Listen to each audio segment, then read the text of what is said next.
عرب کے اندر سال کے بعد عورتوں کا ایک میلہ لگتا تھا خانہ کعبہ کے پاس.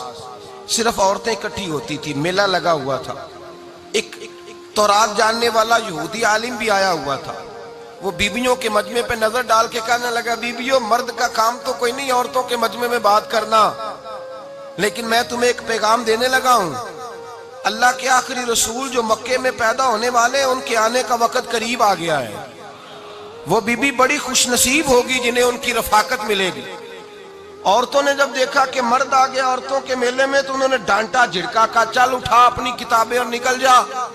حضرت خدیجہ کہتی ہیں باقیوں نے ڈانٹا پر میں نے بات پلے سے باندھ لی. میں نے پلے سے باندھ لی اور میں انتظار کرنے لگی کہ اللہ کرے وہ نصیب میرے ہی ہو, اللہ کرے مقدر میرا ہی کھلے. آپ فرماتی میں تسبیح پڑھتی, درود پڑھتی, میں اس زمانے میں جو اللہ کا ذکر جس طرح ہوتا تھا وہ میں شروع کرتی, اور جب فارغ ہوتی تو میں التجا کرتی کہ اللہ میرے نصیبیں کھول دے. کہتی ہیں آہستہ آہستہ آہستہ آہستہ میں حضور کی تعریف سننے لگی, آہستہ آہستہ تعریف سننے لگی. نبی پاک صادق ہیں, امین ہیں, سچے ہیں, دیانتدار ہیں. اس برے اور میلے معاشرے میں بھی وہ سب سے اعلیٰ بھی ہیں اور سب سے اجلے بھی ہیں, وہ سب سے پاکیزہ ہیں. میں سننے لگی تعارف, آہستہ آہستہ میں ان کی گرویدہ ہونے لگی. ادھر نبی پاک صلی اللہ علیہ وسلم اپنے چچا جناب ابو طالب کے پاس رہتے تھے. قحط آ گیا, حالات بگڑ گئے. حضور سید عالم صلی اللہ تعالی علیہ وسلم سے چچا کہنے لگے بیٹے اگر مال تجارت لے کے شام جاؤ تو بڑا نفع کماؤ گے, ہمیں ضرورت بھی ہے, اور اگر ہو سکے تو ختیجہ کا مال لے کے جاؤ. نبی پاک نے کہا چچا میں نہیں کہوں گا کسی سے جا کے, میں نہیں کہتا کسی سے جا کے, جو میرے نصیب میں ہوگا میرا رب خود عطا فرمائے گا, میں نہیں کہوں گا. مصطفیٰ نے تو نہیں کہا. حضرت خدیجہ رضی اللہ تعالیٰ عنہ کہتی ہیں میں نے خود اپنی خادمہ کو بھیجا. میں نے کہا جا کے پوچھو تو صحیح کہ میرا مال قبول ہوتا بھی ہے کہ نہیں, پوچھو. نبی پاک صلی اللہ علیہ وسلم سے پوچھا. حضرت خدیجہ کی خواہش ہے کہ آپ مال لے کے جائیں, حضور نے قبول کر لیا. جناب خدیجہ الکبریٰ رضی اللہ تعالیٰ عنہ کے غلام تھے, میسرہ ان کا نام تھا.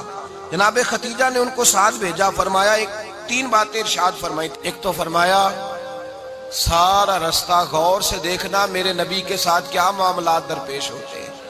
ابھی اعلان نبوت نہیں کیا, فرمایا ذرا غور کرنا, میرے مصطفیٰ کا مطالعہ کرنا اور مجھے واپس آ کے سبق سنانا. وہ جو تم نے چہرہ بددعا کی تلاوت کی ہو ذرا مجھے واپس آ کے سنانا.